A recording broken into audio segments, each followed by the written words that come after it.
नमस्कार दोस्तों, knockout education में आपका स्वागत है। आज की इस वीडियो में हम बात करने वाले हैं रेलवे के बारे में। रेलवे का डिटेल के अंदर हम इतिहास जानेंगे। जो रेलवे की हिस्ट्री है विस्तृत रूप से हम बात करेंगे। किस तरीके से भारत में रेलवे की शुरुआत हुई, क्या सोच थी, किस सोच के साथ भारतीय रेलवे का जन्म हुआ और कैसे स्टेप बाय स्टेप आगे रेलवे के अंदर विकास हुआ, पूरी डिटेल के अंदर हम बात करेंगे। इससे आपके अगर आप किसी गवर्नमेंट जॉब की तैयारी कर रहे हैं उसमें भी ये आपके लिए बेनिफिशियल रहेगी, और अगर आप एक आम नागरिक हैं तो आपके लिए ये वीडियो बेहद खास होने वाली है। आपकी जर्नल नॉलेज के लिए ये वीडियो है रेलवे के बारे में। बिल्कुल एंड तक वीडियो को देखिएगा, आपको पता लगेगा कि किस तरीके से हमारी रेल के अंदर विकास हुआ है। ठीक है, इसके अंदर हम पूरा जो क्रोनोलॉजिकल ऑर्डर है उसके बारे में हम बात करेंगे। ठीक है, शुरुआत हुई, उसका विकास हुआ, जो अंग्रेजों के टाइम पे रेलवे के अंदर क्या क्या बदलाव हुए, और जब भारत आजाद हुआ उस टाइम क्या हुआ, सारी चीजें इस वीडियो के अंदर कवर करेंगे। तो चलिए शुरू करते हैं। शुरू करने से पहले जो स्टूडेंट इस चैनल पे नए जुड़े हैं उनसे मेरी रिक्वेस्ट है कि चैनल को सब्सक्राइब करें और आने वाली वीडियोस के नोटिफिकेशन के लिए बेल आइकन को जरूर प्रेस करें, और वीडियो को पूरी देखिएगा। और अगर वीडियो आपको अच्छी लगी तो वीडियो को लाइक जरूर कीजिएगा, अपने दोस्तों के साथ शेयर करना। तो दोस्तों सबसे पहले बात करते हैं जो प्रारंभिक विचार और योजनाएं थी 1830 से लेकर 1852 तक। सबसे पहले क्या हुआ था, 1832 में भारत में पहली बार रेलवे बनाने पे विचार सामने आया था। ये किस लिए आया था, क्योंकि उस टाइम जो पोर्ट्स होते थे, बंदरगाह होते थे, वहां से जो देश का आंतरिक हिस्सा था वहां तक माल पहुंचाने में बड़ी दिक्कत आती थी। उस टाइम क्या है, और ज्यादा कोई सड़क नेटवर्क नहीं था। ठीक है, तो लोग ऊंटों पे, बैलगाड़ियों पे, ठीक है, घोड़ा गाड़ियों पे ये माल ढोया जाता था बंदरगाहों से लेके, और देश के भिन्न भिन्न हिस्सों तक पहुंचाया जाता था। और उसके अंदर खतरा क्या था, उसके अंदर दिक्कतें क्या थी, उसमें एक तो क्या है टाइम बहुत ज्यादा लगता था, और दूसरा क्या है रास्ते में लूटपाट होने का खतरा ज्यादा रहता था। इसलिए पहली बार 1832 में ये विचार सामने आया रेल भारत में बनाने का। ठीक है, और उसके बाद 1837 में क्या है, चेन्नई के पास रेड हिल्स रेलवे बनाई गई, जो खदान से पत्थर ढोने के लिए बैलगाड़ी जैसी व्यवस्था थी। ये एक क्या है, बिल्कुल छोटा सा एक ट्रायल लगा लीजिए। ठीक है, जो खदान होती थी, कोयले की खदान या जो भी और खदानें थी, उसमें से पत्थर ढोने के लिए बैलगाड़ी जैसी व्यवस्था की गई थी। ठीक है, इसके बाद 1844 में क्या हुआ, ब्रिटिश जो ईस्ट इंडिया कंपनी है उसने निजी कंपनियों को भारत में रेलवे निर्माण की अनुमति दी। कब दी, सबसे पहले जो प्राइवेट कंपनियों थी उसको परमिशन मिली थी 1844 में। और 1845-46 के अंदर दो बड़ी कंपनियां बनी, ग्रेट इंडियन पेनिसुला रेलवे और ईस्ट इंडिया रेलवे कंपनी। ये दो कंपनियां बनी थी 1845-46 के अंदर, जिन्होंने आगे जाके रेल के जो निर्माण के अंदर महत्वपूर्ण भूमिका निभाई थी। और अब बात करते हैं भारत के अंदर पहली ट्रेन कब चली। 16 अप्रैल 1853 को भारत की पहली जो यात्री ट्रेन थी वो चली थी। ठीक है, ये बात ध्यान रखिएगा, यात्री ट्रेन चली थी बोरीबंदर। ठीक है, जो आज का जो CSMT मुंबई है से लेके ठाणे तक 34 किलोमीटर इसकी लंबाई थी। कुल 400 यात्रियों ने सफर किया था इसमें, और डिब्बों की संख्या की बात करें तो 14 डिब्बे थे इसमें। और जो इसके इंजन थे, इंजन की बात करें, सिंध, सुल्तान और साहिब, ये इंजन थे इसके। ठीक है, यहां से भारत के अंदर रेलवे के युग की शुरुआत हुई थी। और इसके बाद बात करते हैं रेलवे का जो तेजी से विस्तार हुआ था, वो 1854 से लेके 1900 तक इसका हुआ था। बहुत ज़्यादा स्पीड से रेलवे लाइनें बिछाई गई, बहुत ज़्यादा इंजन कुछ इंपोर्ट किए गए, कुछ यहाँ बनाए गए। ठीक है, 1854 में जो हावड़ा कोलकाता से हुगली तक पहली पूर्वी भारत की ट्रेन चली। ठीक है, पूर्वी भारत की जो पहली ट्रेन थी हावड़ा कोलकाता से हुगली तक 1854 में चली। इसके बाद 1856 में जो मद्रास चेन्नई से अर्ककोट तक ट्रेन सेवा शुरू हुई। उसके बाद 1864 में पहली बार दिल्ली रेलवे से जुड़ा। ये क्वेश्चन पूछा जाता है कि जो दिल्ली है वो रेलवे से किस वर्ष जुड़ा, तो 1864 में दिल्ली को रेलवे से जोड़ा गया। और 1870 में मुंबई से कोलकाता तक जो रेल संपर्क स्थापित हुआ। और 1880 में, जो 1880 है, तब तक क्या है, 14,500 किलोमीटर लंबी रेल लाइन बिछ चुकी थी भारत के अंदर। 1880 तक कितनी बिछ चुकी थी? 14,500 किलोमीटर।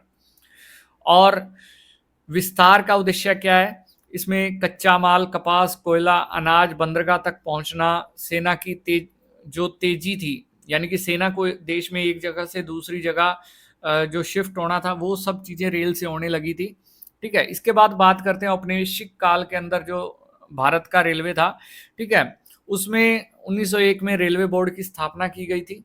और 1924 के अंदर रेलवे को अलग मंत्रालय का दर्जा मिला था। ये क्वेश्चन बहुत बार पूछा जाता है कि रेलवे को अलग मंत्रालय का दर्जा कब मिला था, तो ये 1924 के अंदर मिला था।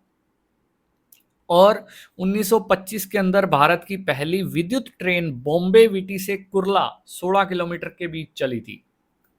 जो पहली इलेक्ट्रिक ट्रेन थी, कब चली थी? 1925 के अंदर। कहां से कहां तक? बॉम्बे वीटी से कुर्ला 16 किलोमीटर चली थी। ठीक है, और 1930 के दशक में रेलवे में डीजल इंजन का प्रयोग शुरू हुआ था। उससे पहले कोयले के इंजन चलते थे। और 1931 में देश की पहली एयर कंडीशनर यानी कि एसी वाली train Punjab limited express Bombay Peshawar थी।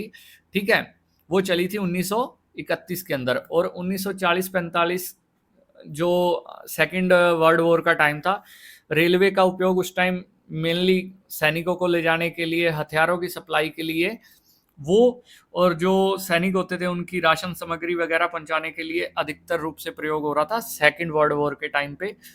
और 1947 में जब भारत आज़ाद हुआ, तो उस टाइम पे जो रेलवे की कुल रेल लाइनों की लंबाई थी वो 55,000 किलोमीटर थी। कितनी थी? 55,000 किलोमीटर थी। लेकिन पार्टीशन के बाद बहुत बड़ा नेटवर्क पाकिस्तान में चला गया। लेकिन उसके बाद फिर उस चीज का विकास हुआ। उसकी बात करते हैं कि स्वतंत्रता के बाद का दौर कैसा रहा। 1947 से 1950 के अंदर 42 अलग अलग रेलवे कंपनियों को मिलाकर भारतीय रेलवे बनाया गया। ठीक है, उससे पहले क्या था? अलग अलग कंपनियां थी, किसी जगह कोई कंपनी काम कर रही थी, किसी जगह कोई कंपनी काम कर रही थी। लेकिन स्वतंत्रता के बाद उन सबको 42 अलग अलग कंपनियों को मिलाकर एक भारतीय रेलवे बनाया गया। और 1951 में राष्ट्रीयकरण शुरू हुआ। भारतीय रेलवे एक इकाई बन गया। ठीक है, मेनली जो राष्ट्रीयकरण है रेलवे का 1951 के अंदर हुआ था। और 1951-52 के अंदर 6 रेलवे जोन का निर्माण किया गया था। यानी कि रेलवे जो भारतीय रेलवे था उसको 6 रेलवे जोन के अंदर विभाजित कर दिया गया था। और 1969 के अंदर पहली बार राजधानी एक्सप्रेस नई दिल्ली से हावड़ा चलाई गई। और 1977 के अंदर देश की पहली डबल डेकर जो ट्रेन थी वो बॉम्बे पुणे के अंदर शुरू हुई। और उसके बाद बात करें 1980 के बाद के दशक की बात करें तो 1986 में दिल्ली में पहली बार जो कंप्यूटरीकृत जो आरक्षण प्रणाली है, जो रिजर्वेशन है कंप्यूटर बेस्ड, वो 1986 के अंदर दिल्ली में पहली बार शुरू हुई थी। 1988 में पहली शताब्दी एक्सप्रेस नई दिल्ली से झांसी तक चली थी। 1990 में कोंकण रेलवे का उद्घाटन हुआ। सबसे कठिन और सबसे महत्वपूर्ण प्रोजेक्ट है। आज भी वहाँ टूरिस्ट की बहुत लंबी लाइन रहती है कोंकण रेलवे के अंदर, क्योंकि वहाँ का जो व्यू है वो इतना ज़बरदस्त है कि हर किसी का मन मोह लेता है वो व्यू।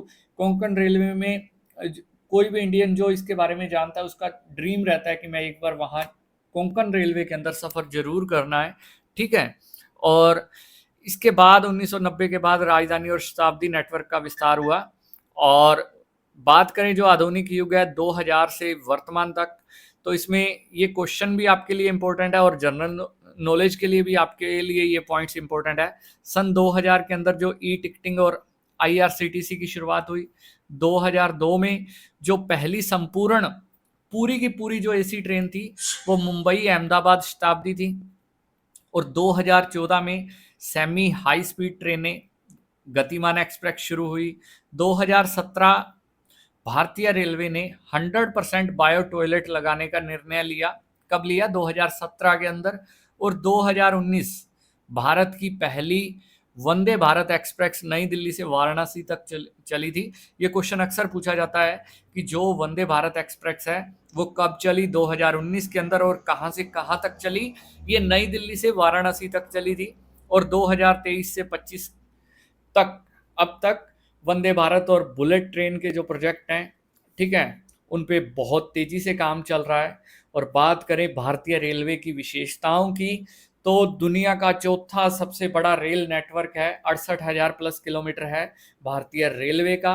और प्रतिदिन लगभग 2.25 करोड़ यात्री इसमें यात्रा करते हैं। 13 लाख से अधिक जो रेगुलर कर्मचारी है, ठीक है, वो दुनिया का सबसे बड़ा नियोक्ता है इसके अंदर। और भारत की आर्थिक धड़कन, व्यापार, उद्योग, पर्यटन, सामाजिक एकता और जो भारतीय रेलवे है, ये इसके अंदर क्या है? भारतीय रेलवे ये जो है ये लोगों की सेवा के लिए है। इसमें आप देखोगे तो इसको व्यापार के उद्देश्य से नहीं बनाया गया था, इसको लोगों की सेवा के लिए, सस्ता, सुगम और जो जल्दी, ये अब रेलवे का प्रयास रहता है कि सस्ता भी हो, सुगम भी हो और टाइम भी कम लगे, ऐसी फैसिलिटी रेलवे देना चाह रहा है। अगर आपको ये वीडियो अच्छी लगी, रेलवे के बारे में जानकारी आपको अच्छी लगी, तो वीडियो को लाइक जरूर कीजिएगा और अपने दोस्तों के साथ शेयर कीजिएगा। Thank you, have a nice day.